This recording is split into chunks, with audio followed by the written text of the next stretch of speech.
manusia meninggal dunia itu yang sesuai dengan kebiasaan. Jadi kalau kebiasaannya dia itu di tempat yang tidak baik, ya seperti itu biasanya, gitu. Kecuali kalau di akhir hayatnya itu dia bertaubat, mendapatkan anugerah dari Allah Subhanahu wa taala, dibukakan pintu hidayah, dia bertaubat. Makanya memang kalau kita ingin husnul khotimah, berarti kita itu harus menciptakan kondisi-kondisi yang baik, aktivitas-aktivitas yang baik yang kita lakukan. Jadi isi detik, menit, jam, minggu dan bulan kita dan tahun kita itu dengan berbagai kebaikan. Insya Allah kita akan meninggal dunia dalam kebaikan. Sehingga Rasul mengatakan kepada anaknya yaitu Zainab, tasbir, bersabarlah. Jadi bersabarlah. Jadi ketika punya anak sakit, bahkan mau meninggal dunia, bersabarlah. Itu semua adalah pemberian Allah, pasti akan diambil oleh Allah. Bersabarlah. Wal tahtasib, dan ketika bersabar maka mohonlah pahala dari Allah. Jadi bersabar sambil tahtasib, meminta pahala dari Allah Subhanahu wa taala. Ini kan salah satu yang musibah. Jadi musibah yang menimpa putrinya Nabi. Maka ketika musibah menimpa, dia bersabar. Setelah bersabar memohon apa? Pahala dari Allah. Makanya doanya bagaimana? Kalau kita tertimpa musibah, Allahumma apa tuh?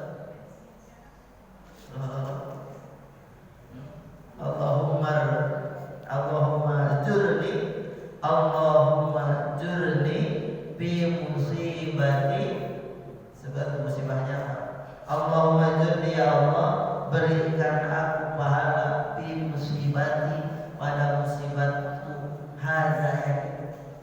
Ya Allah, Allahumma jurni bi musibati, berada hadis. Allahumma jurni bi musibati hadza. Ya Allah, berikan aku pahala pada musibahku yang ini. Wa khuluf li khairan minha, dan gantilah ya Allah li bagiku khairan minha, yang lebih baik dari itu. Begitu. Dulu ada seorang istri sahabat itu, istrinya Abu Talha itu berdoa ketika Abu Talha meninggal dunia. Dia berdoa, Allahumma jurni bi musibati hadhihi wa khuluf khairan minha. Ditinggal sama suaminya. Ya Allah, berikan aku pahala pada musibah ini dan gantilah dengan yang lebih baik. Maka ya diganti suaminya itu Abu Talha dengan siapa? Dengan Rasulullah Sallallahu Alaihi Wasallam. Nah kalau kita ditimpa musibah, jadi jangan berkeluh kesah, jangan aral subah, jangan alam, jangan pukul utus gitu. Jangan pukul utus tuh. Ya Allah, ini apa lagi? Banyak marah-marah pada sendiri. Jangan. Ketika itu kita sabarkan diri kita. Setelah itu memohonlah pahala kepada Allah dengan berdoa, Allahumma jurni bi musibati hadhihi wa khuluf li khairan minha. Memohon begitu. Maka itulah yang diajarkan oleh Rasul. Jadi wal yahtasib itu salah satu aplikasinya yang memohon pahala itu doa itu yang diajarkan oleh Rasulullah SAW. Tapi akhirnya anaknya itu ya dibawa lagi, dan ketika dibawa didudukkan di pangkuan Rasul, napasnya sudah tersengal-sengal dan air matanya mengalir. Maka kata saat itu, kenapa ya Rasul itu kok air matanya mengalir? Itu adalah rahmat yang Allah berikan kepada hatinya setiap hamba. Jadi kalau yang menangis itu rahmat dari Allah. Kita ditimpa musibah kita menangis, ya rahmat. Berarti bukan berarti bersabar itu tidak menangis. Wah, si bapak itu ditinggal istrinya nggak menangis, sabar ya. Bukan begitu ya. Jadi kalau menangis itu ya wajar, itu rahmat dari Allah. Jadi Allah itu memberikan rahmat kepada hati setiap hamba itu tadi ada rasa menangis. Kalau kehilangan sesuatu menangis, gitu kan? Kalau ditimpa musibah menangis, ketika berdoa ditimpa musibah menangis, nah itu adalah rahmat dari Allah Subhanahu wa taala. Makanya kalau ada orang yang meninggal dunia kemudian yang ditinggalkannya menangis, biarkan saja. Udah jangan nangis. Nah, biarin aja, itu rahmat dari Allah. Kecuali kalau nangisnya keterlaluan gitu. Sampai teriak-teriak, loncat-loncat, ya nangisnya sampai gitu. Kayak orang kesurupan gitu. Nah, kalau nangisnya seperti itu yang dilarang oleh Rasulullah SAW. Jadi kalau nangisnya ya sekedarnya, ya tidak apa-apa, karena itu merupakan rahmat dari Allah Subhanahu wa taala. Jadi dalam hadis ini juga menjelaskan bahwa jawaju istihdari zawil fadl lil muhtadar li rajai barakati wa du'ai wa jawajil husniyati. Jadi bolehnya kita menghadirkan orang yang memiliki keutamaan. Untuk apa? Untuk lirojai barokati wadui, untuk mengharap keberkahannya dan doanya. Gitu. Jadi kalau kita ditimpa musibah, boleh kita menghadirkan orang-orang yang memiliki keutamaan. Siapa? Ada kiai yang memang ikhlas, kiai yang betul-betul ibadahnya bagus, hanya kita doain anak saya lagi sakit, gitu. Jadi boleh kita meminta doa kepada orang solih agar didoakan, ya, agar didoakan anak kita. Ya berdoanya ya kepada Allah, ya. Meminta agar orang solih itu meminta kepada Allah untuk menyembuhkan anak kita, bukan kita meminta doa kepada orang soleh, tapi orang soleh itu agar mendoakan anak kita kepada Allah. Karena kan kalau orang soleh mah, insya Allah ya doanya dijawab, begitu. Orang ahli ibadah, ya ahli amal soleh, maka doanya ya dijawab oleh Allah Subhanahu wa taala. Kalau kita mungkin ya masih banyak dosa, banyak kesalahan, maka menghadirkan orang yang memiliki keutamaan untuk diharapkan barokahnya dan doanya.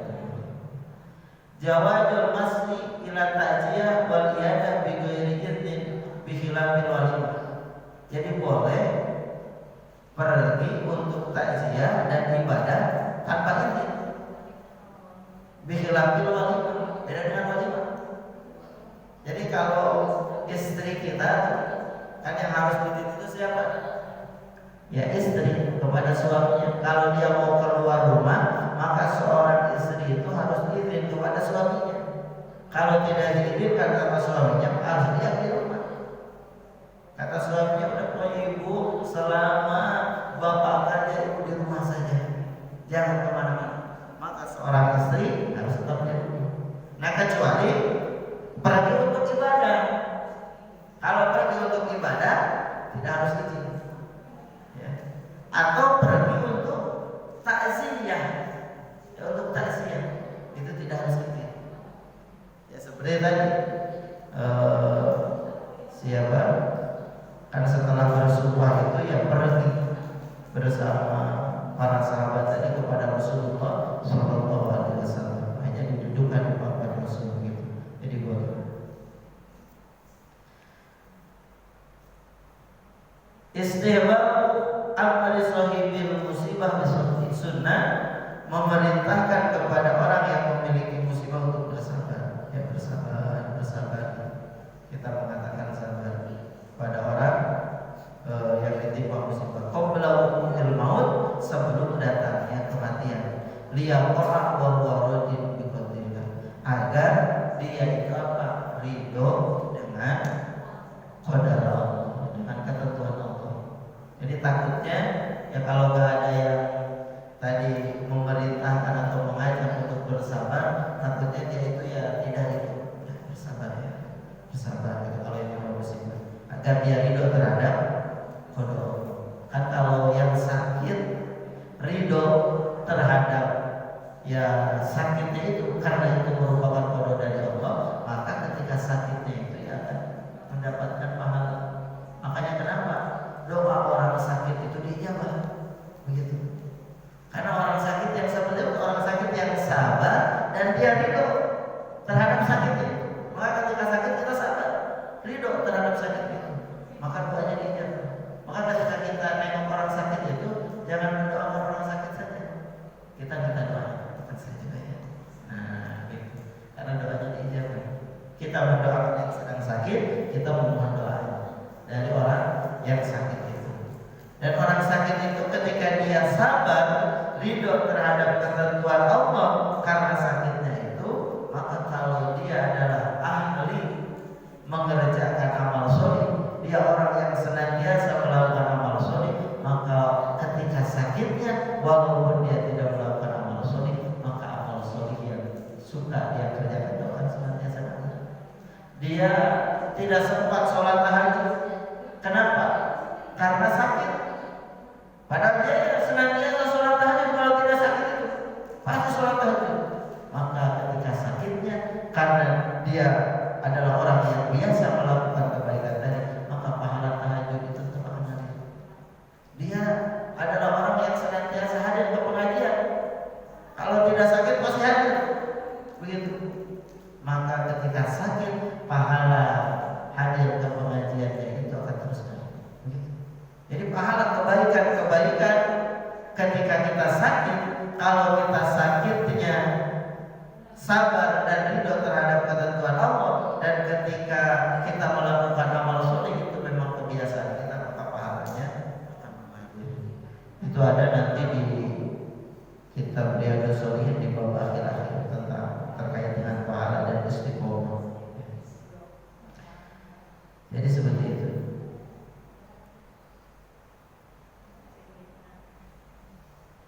Di dalam hadis ini juga ada at-targhib, ada dorongan untuk bisyafaqah. Syafaqah itu apa? Memiliki rasa kasih sayang kepada hambanya Allah Subhanahu wa taala. Hambanya Allah Subhanahu wa taala. Dan tarawul ibad bima bainahu sababun rahmatillah. Dan bahwa kasih sayangnya seorang hamba di antara mereka itu yang akan menyebabkan datangnya rahmat Allah.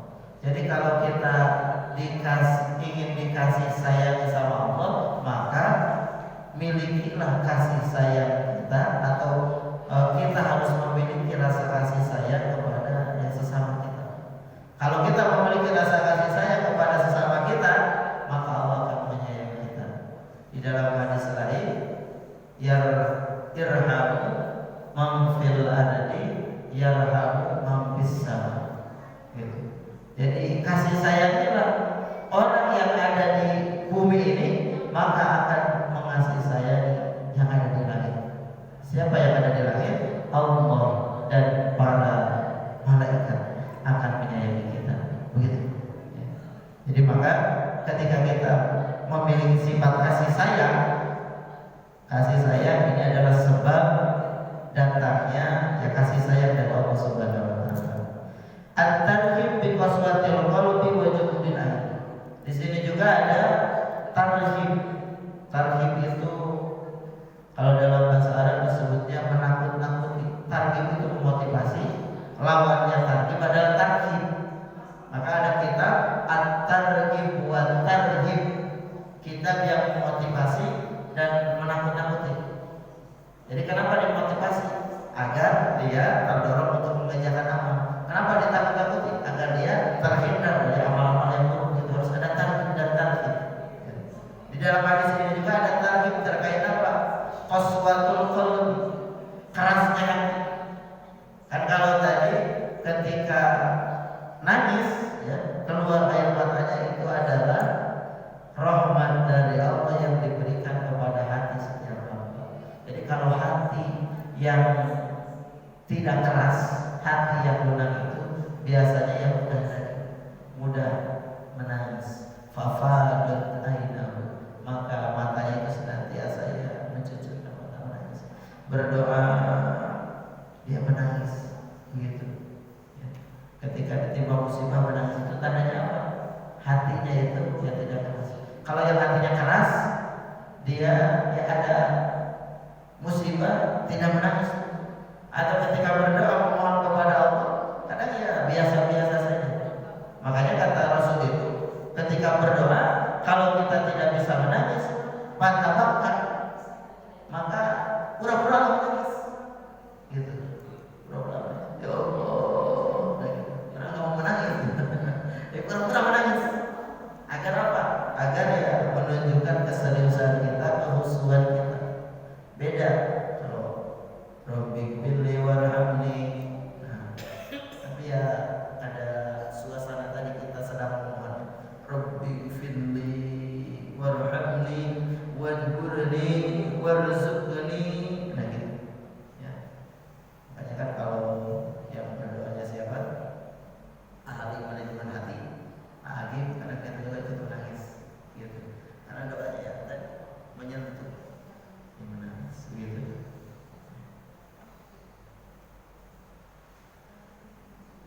Selanjutnya di dalam hadis ini juga ada perintah wajib mendahulukan salam alal kalam. Jadi salam dulu sebelum berbicara. Gitu. Wajib mendahulukan salam alal kalam. Gitu. Itu hadis yang ke-29. Selanjutnya hadis yang ke